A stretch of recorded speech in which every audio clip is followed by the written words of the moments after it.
it's me again, Jaycee, and welcome to RobotShowtunes, my very own YouTube channel where I get to review Transformers toys, Voltus 5 toys, Macross or Robotech toys, Evangelion toys, and just about whatever else I may fancy. And for today's tune, we are going to take a look at the GX-31 Soul of Chogokin Voltus 5. Now, I bought this way back in 2007, somewhere in Glorieta. Unfortunately, I no longer remember the name of the store. Well, whoever they are, I hope their business is doing well. Before anything else, let's take a look at the box. Here is the front, the back. The left and right sides are identical. So are the top and the bottom.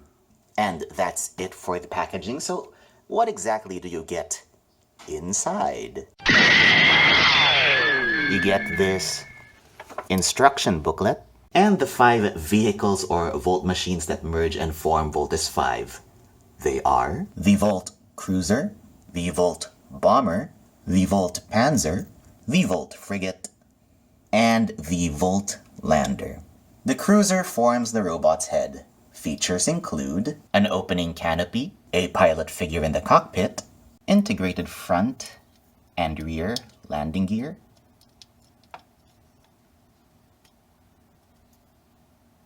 and the crew cutter weapons that attach to the wingtips. For size comparisons, here's the Action Toys Mini Action Cruiser. To vault in, close the canopy, put away the landing gear,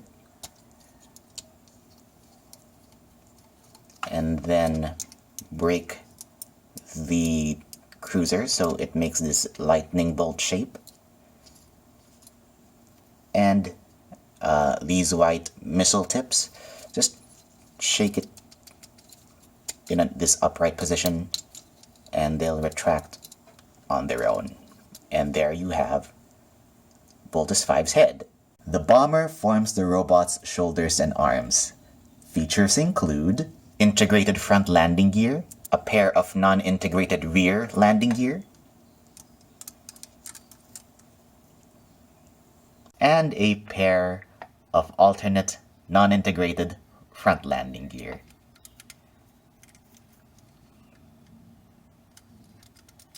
For size comparisons, here's the Action Toys Mini Action Bomber. In, put away the integrated landing gear, remove any non-integrated rear landing gear, and transfer these fins to the back. Slide them out, then bring them over and then push them up like so. Then extend these 2 clicks and rest the cruiser on top of it with the face facing you, the bomber canopy facing you. The bomber forms the robot's chest and waist. Features include working rubber or rubberized treads. What exactly is the difference between rubber and rubberized? Can anybody tell me? Because I'm not so sure. Articulated Panzer arms. So you can bring this up to here on a hinge. The wrist of the claw. You can also move it like so. The claws open that wide. These can actually also slide out, but I haven't done so in years, and I fear that the mechanism is rusted shut, and it's a very thin piece of material. I might break it if I try, so we'll just leave it at that. For size comparisons, here's the Action Toys Mini Action Panzer. 2 volt in, open this flap way up as far as it'll go. Take the treads, bring them up here, then push them together.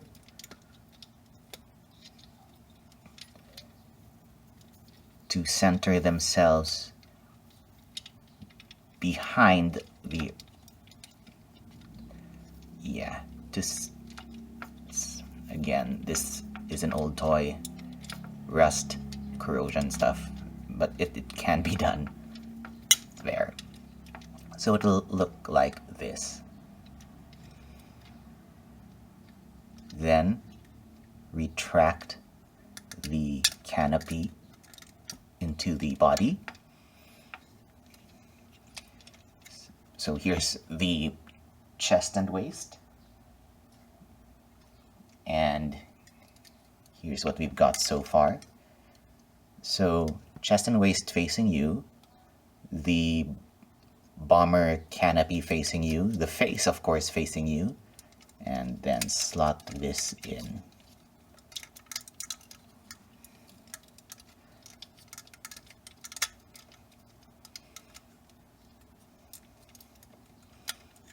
And there. The frigate forms the robot's waist and legs. Features include integrated front and rear landing gear and spring-loaded turrets. For size comparisons, here's the Action Toys Mini Action Frigate. To vault in, just push in the canopy and push down the turrets, and of course put away all landing gear.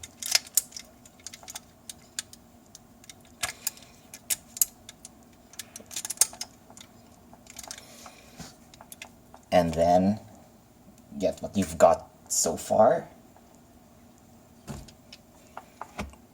Then slot him in like so.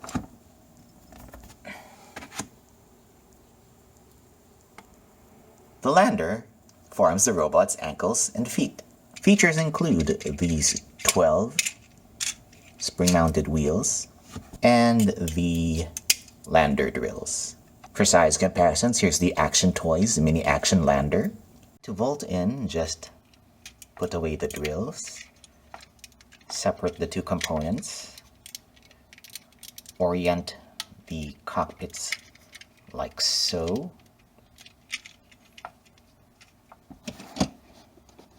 Then bring in what you've got so far. Then slot them here.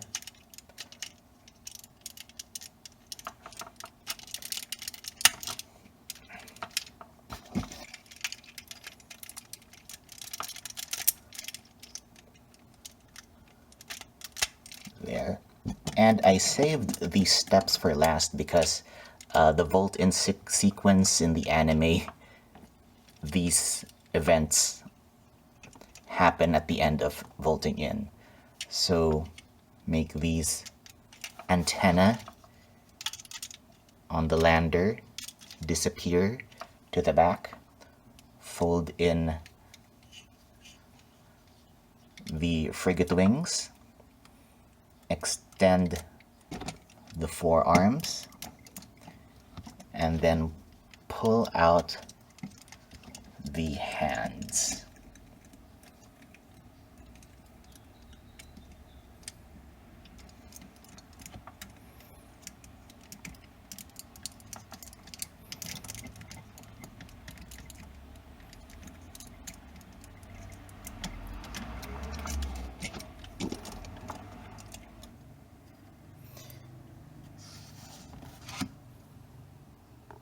And there you have Chodenji Machine Voltus 5, most times translated to Ultra Electromagnetic Machine Voltus 5.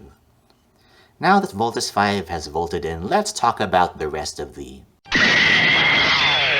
You have 3 pairs of non-integrated alternate hands, weapon-holding hands, solid fists, and spread fingers. You attach them to the figure using this pair of adapters.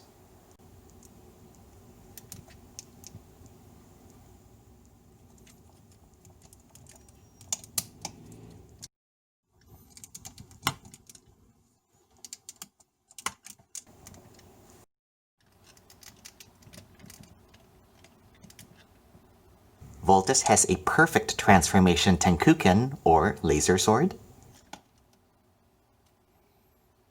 The blade and the hilt fold out.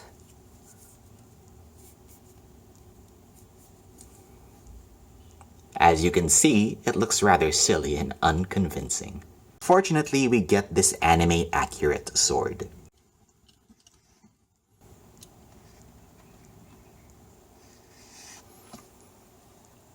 There's also this piece that fills the chest gap when the sword is deployed.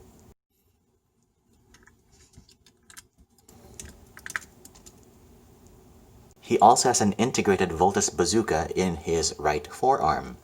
Just pull down the hand, the integrated hand that is, and pull out the barrel.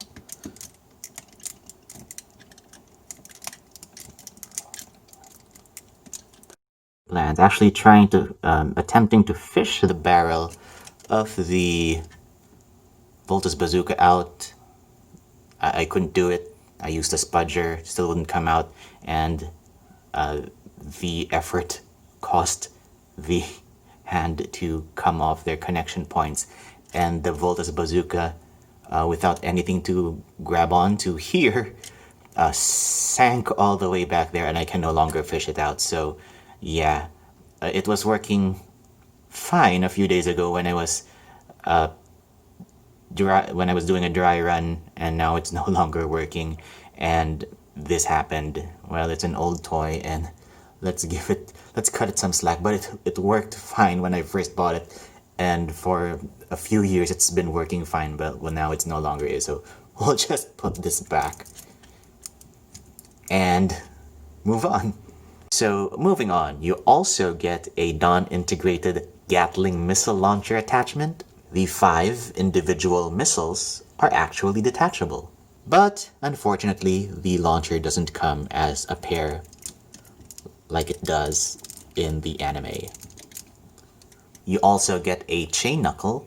You can give it an alternate appearance by removing this gray bit and reattaching the claw to this cup thing. Unfortunately, it doesn't come as a pair either.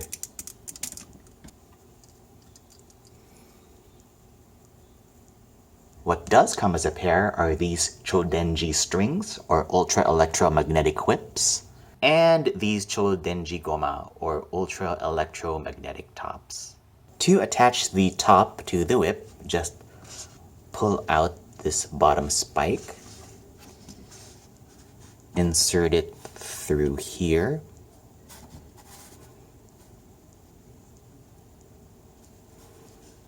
and just reassemble the top.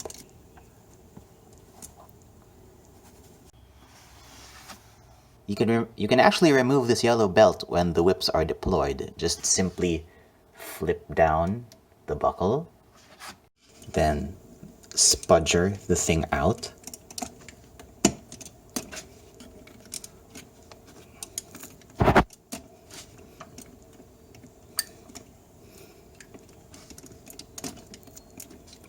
Probably just have to volt him out for a while.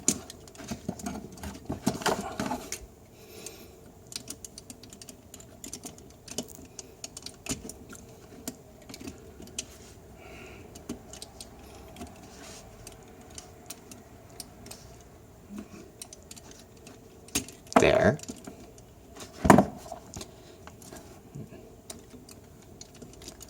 Put him back on. And then flip the buckle up. When the belt is removed, you can flip down the buckle to reveal the Grand Fire weapon. Unfortunately, it's a static piece and it doesn't telescope out like it does in the anime. You also get the Mechanical Eagle and the doohickey that prevents Voltus 5 from burning out when he uses the ultra electromagnetic ball. Recreate that scene from the show where the eagle volts in with Voltus 5. Just get this piece, get the doohickey, and attach it here. Then combined, attach it to the mechanical eagle there. Then get the main figure and flip these treads to the side. Open this blue trap door.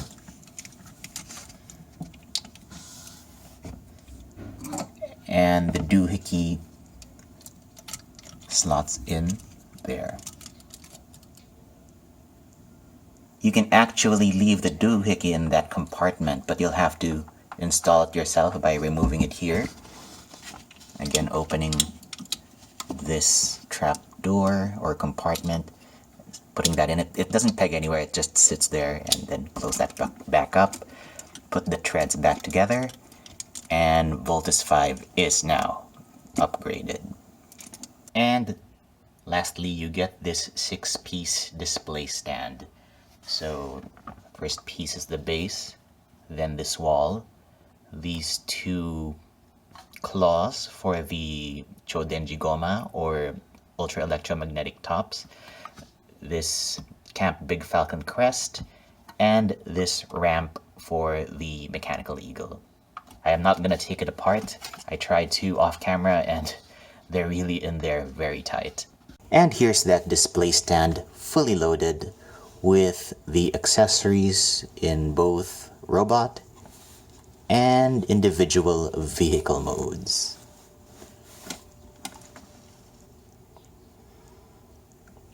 Now with accessories out of the way, let's move on to head turns side to side this far, can tilt up and down, but can't really lock in those poses. But you can replicate that scene from the first episode where he does this. Arm extends up to there, well, up to there if we're really pushing it, and can swing around 360 degrees. Biceps swivel 360 degrees, quite stiffly. Single hinge elbows allow 90-degree bending. Integrated hands rotate at the wrist 360 degrees. The 4 fingers hinge at the knuckle, and the thumb articulates on a peg. On the other hand, pun intended, all of the alternate fists or all of the alternate hands rotate at the wrist 360 degrees. No articulation in the fingers or thumbs, naturally, but they do have the added benefit of slight tilting in and out, up and down. Nothing at all in the chest, hips, or waist. Legs kick this far to the front, this far to the back, and this far to the side. Swivel 360 degrees with some considerable resistance. Knees allow 90-degree bending. Ball jointed ankle allows tilting back and forth, and rocking not so much out, but hell of a lot in. But that's because of transformation. Well, that's it for articulation. Let's now move on to...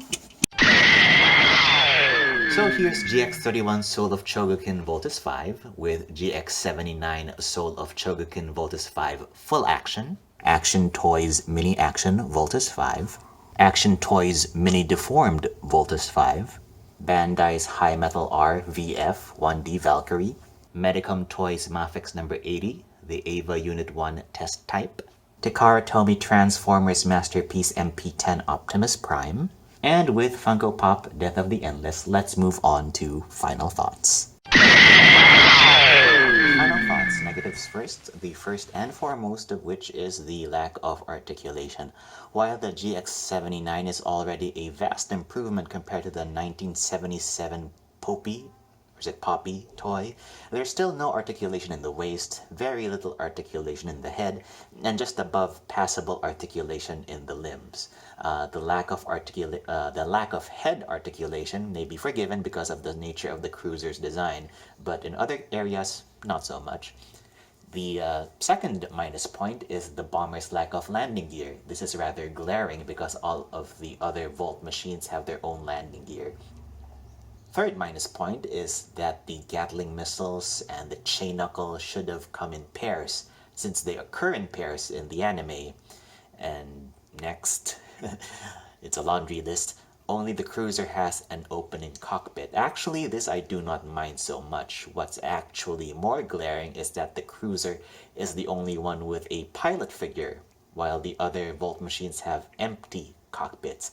Heck, the Panzer doesn't even have a cockpit. It was probably sacrificed because they needed the extra space in the torso for parts from the bomber and the frigate when volting in. Lastly, although this doesn't bother me in the slightest, is the absence. I only mention this because other Voltus 5 fans often look for this feature. It's the absence of the Volt Tank mode. If you want to be able to pull off the Volt Tank mode, get the GX-31V, which comes in an original release and a 40th anniversary variant release, if I'm not mistaken. You get a lot of positives though. At the time of its release, the GX-31 was the most anime-accurate Voltus 5 toy. The Volt machines look as if they just flew off the screen, and the same can be said for the combined Voltus 5 mecha. On the other hand, the GX-31V had a paint scheme that emulates the look of the 1977 Poppy toy, which, now that we have this available, I really don't favor that much anymore. The reason I do not like the the reason I do not like the Volt Tank mode is because it throws the Panzer's proportions out of whack. In the GX-31V, the legs that connect the treads to the body look just a tad too long, and for me unsightly. More positives, you've got all Voltus's weapons, despite some of them not occurring in pairs as they should. You get a fully functional display stand, and this thing is quite durable. Despite the obvious corrosion, grime, and spots of peeled paint, this toy has aged quite well, although it tends to be floppy. But still, you've got to admit, he still looks good. So would I recommend this toy? Yes, definitely, but only if you can forgive the limited articulation. If you think the limited articulation does not warrant the price, you may want to get the Action Toys Mini Action Voltus 5, which came out just last year. It has the same limited articulation as the GX-31, but is considerably cheaper due to the material, size, and lack of accessories.